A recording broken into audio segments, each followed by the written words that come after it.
కూడా ఈ 100 రోజుల్లో ఆయన పనితీరు ఎలా ఉందంటే మీరేం చెప్తారు సార్? బాగుంది, ఫస్ట్ క్లాస్ ఉంది, బాగుంది చేస్తున్నారు. అన్ని కాలాలను శుభ్రం చేస్తున్నారు, అన్ని డ్రైనేజ్ శుభ్రం చేశారు, అన్ని బాగా చేశారు. గతంలో ఎలా ఉంది సార్? 2 bad 2 worst. తెలిసిందే ఉంది. కాలువలు ఎప్పుడు మా ఇంటికి కాలువ అసలు ఒకసారి కూడా ఓపెన్ చేయలే. ఒకసారి నేను తీసుకున్నా కాలువలో. ఎవరు కాలువ చేసినాడు, శుభ్రం చేసినాడు, ఎవరు చేసిన లేదు, ఎక్కడెక్కడే ఉంటాయి. దాని గురించి చెప్పేదేమో ఇంకా ఇప్పుడు బాగుందయ్యా. కంటిన్యూగా ఎలా ఉంటే బాగానే ఉంటుంది. తేడా వస్తే మనం ఏం చెప్పలేం. తర్వాత ఫస్ట్ కదా బాగానే ఉంటాయి. మరి ఇలా ఇదే కంటిన్యూ చేస్తాం అనుకుంటున్నాంలే. గతంలో చేశారు బాగానే, పైగా టీడీపీ కదా, బాగుంటుంది.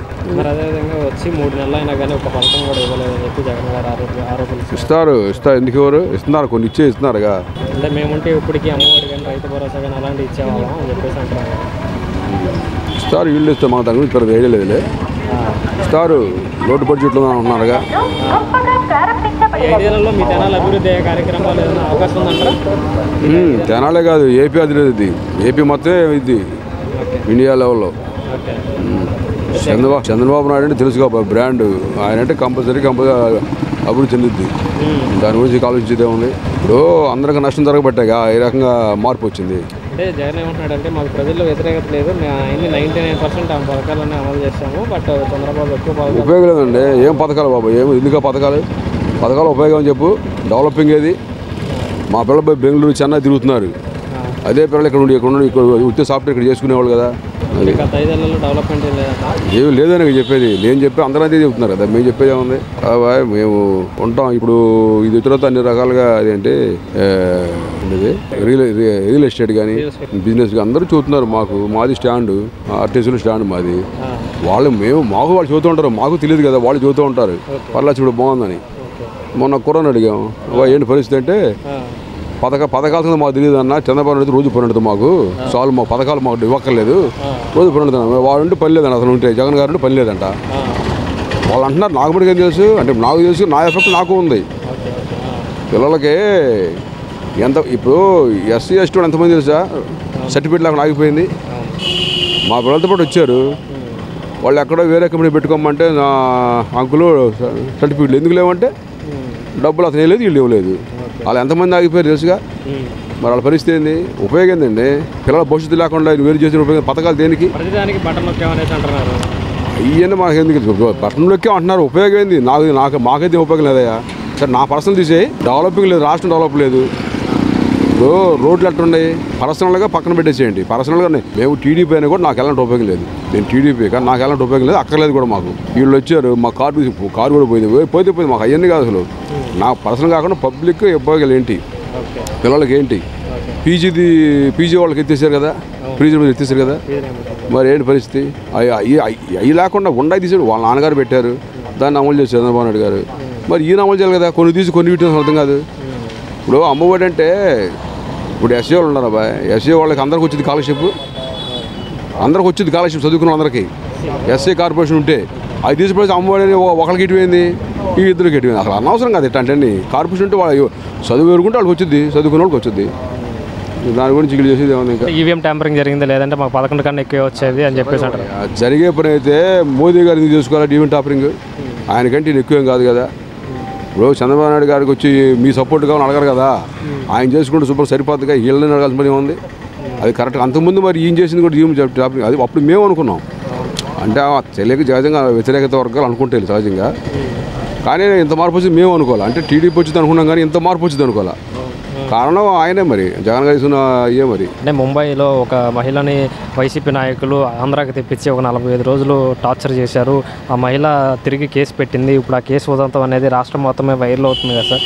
ఈ కేసు వెనకాల వైసీపీ నాయకుల హస్తం ఉందని చెప్పేసి కూడా అంటున్నారు. దాని మీద మీ అభిప్రాయం ఏంటి? అంటే ఇలాంటి కార్యక్రమాలు జరగడం వల్ల పార్టీకి మైనస్ అవుతుంది అంటారా, లేకపోతే ఎలా ఉందంటారు? మైనస్ అవుద్ది. ఏ పార్టీలో మైనస్ అవుద్ది. అంటే వాళ్ళ హస్తం ఉందో లేదు మాకు తెలియదు. అంటే టీవీలో మేము చూస్తున్నాము, మనకు తెలియదు పూర్తిగా. అవన్నీ తెలుసుకుంటారు కదా, ఉండొచ్చు, చెప్పలేం కదా. మరి రాజకీయ నాయకులు అయిపోయినట్టు చేసేరాం తెలియదు మరి లేకపోతే ఆమె ఎందుకు ఆరోపణ చేయరు కదా. ఒకళ్ళు వచ్చి బయటకు వచ్చి లేడీస్ చేయరు కదా. నిజమే ఉండొచ్చు. అది నిజానిజాలు వాళ్ళు తెలుస్తారు, మనకేం ఐడియా ఉంటుంది దాని గురించి. అట్లా ఏదైనా సరే ఏదైనా సరే పార్టీకి బ్యాడ్ కదా. అంటే ఇలాంటి జరిగినా కానీ జగన్ గారు ప్రెస్ మీట్ కూడా పెట్టలేదు కదా, దాన్ని ఎలా చూడాలి? ఆయన సహజంగా ఎప్పుడు పెట్టరు ప్రెస్ మీట్. ఇదే కాదు, ఏ జరిగినా పెట్టరు కదా ఆయన. ఇప్పుడు ఏదైనా ఒక ఇన్సిడెంట్ జరిగినప్పుడు ఆయన బయటకు వచ్చి దాని గురించి క్లారిటీ ఇవ్వరు కదా. ఇప్పుడు నాకైతే నేను తెలియదు, మరి నేను ఎప్పుడు చూడలేదు. మరి ఒకరు ఇచ్చారేమో నాకు తెలియదు మరి అదే విషయం. ఓకే. సో ఈ 5 ఏళ్లలో ఓవరాల్గా చంద్రబాబు నాయుడు గారి నాయకత్వంలో అమరావతి కానీ పోలవరం కానీ సామాన్యుడికి ఎలా ఉండిపోతుందంటారు? చంద్రబాబు నాయుడు పరిపాలన అనేది అందరికి తెలిసిన విషయమే. అందరూ డెవలప్ అవుతారు, పిల్లల భవిష్యత్తు బాగుంటుంది. వారు వేసే వారి ఆలోచన ఉంటుందంటే 20 సంవత్సరాల ముందు ఇప్పుడు ఆలోచిస్తాడు ఆయన. అది తెలియదు కదా. నేను కూడా సర్వే చేశాను, అందులో నాకు 5 టీంలు ఉండేవి. నేను సర్వే చేసేవాను.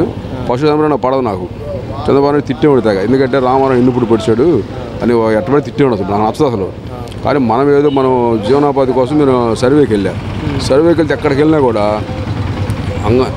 సీసీ రోడ్లు, సీసీ డ్రైన్లు, సీసీ కాలువలు, అంగన్వాడీ కేంద్రాలు, బడులు, గుడులు, సత్రాలు, మన సమాధులు, ఏదైనా సరే డెవలప్మెంట్ చంద్రబాబు అనేవాళ్ళు.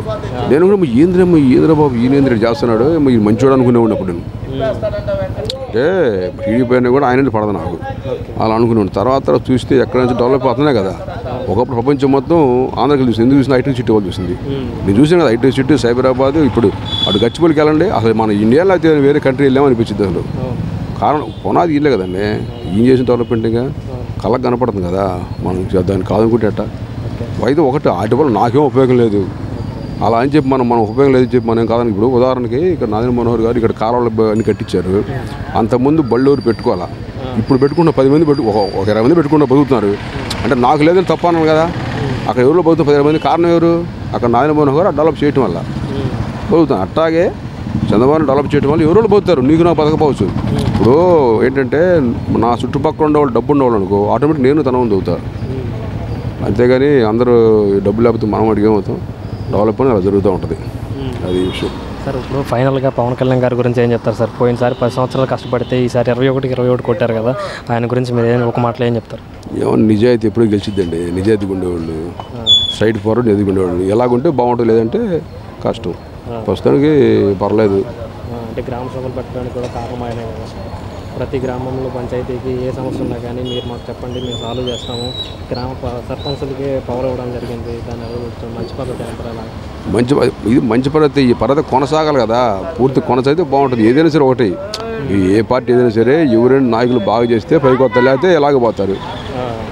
అది జగన్ గారికి 150 సీట్లు ఇప్పుడు ఎందుకు పోయింది అది వాళ్ళకి తెలుసుద్ది. అంటే అయితే పైకి అనాలి కదా, ట్యాంపరింగ్ అనాలి కానీ అంటారు, కానీ వాళ్ళకి తెలుసు వాళ్ళు చేసిన పనులు ఏంటో ఎలా జరుగుతుంది వాళ్ళకి ఐడియా ఉంటుంది. కానీ చెప్పుకోరు ఎవరు. వీళ్ళు చేస్తే వీళ్ళు పోతారు. సార్ మళ్ళీ వైసీపీ తిరిగి ప్రజల్లో పుంజుకునే అవకాశం ఉందా అంటే ఏం చెప్తారు సార్? నాకు తెలిసి లేదనుకుంటున్నా బాయ్. ఈసారితో భూస్థాపితం అయిపోయింది ఇంచుమించుగా అలాగే అనుకుంటున్నాం. ఒకటి ఎవరు మధ్య అయితే వాళ్ళు వస్తారు. ఇప్పుడు చంద్రబాబు నాయుడు గారి గురించే చాలామంది తెలుసు. ఆయన 10 ఏళ్ళు 20 ఏళ్ళు ముందు ఆలోచిస్తారని. అలాగే డెవలప్ అవుతూ ఉంటుంది. వీళ్ళు ఏంటంటే ఇప్పుడు ఈరోజు మన కడుపు నింపుతారు. చంద్రబాబు నాయుడు ఏంటంటే నీ కడుపు కాలం పర్లేదు, నీ పిల్లల భవిష్యత్తు బాగుంటుంది అనే ఉద్దేశం అయింది. చంద్రబాబు నాయుడు గారు ఏంటంటే నీ కడుపు కాలినా పర్లేదు, ఇప్పుడు నీ పిల్లల భవిష్యత్తు బాగుంటుంది అనే దృష్టిలో ఆలోచిస్తారు ఆయన. వీళ్ళు ఏంటంటే మనకి ఇప్పుడే కొంచెం భోజనం పెడతారు, పలహారం అంటే అది పెడతారు, అంతే, పిల్లల భవిష్యత్తు నాశనం అయిపోద్ది.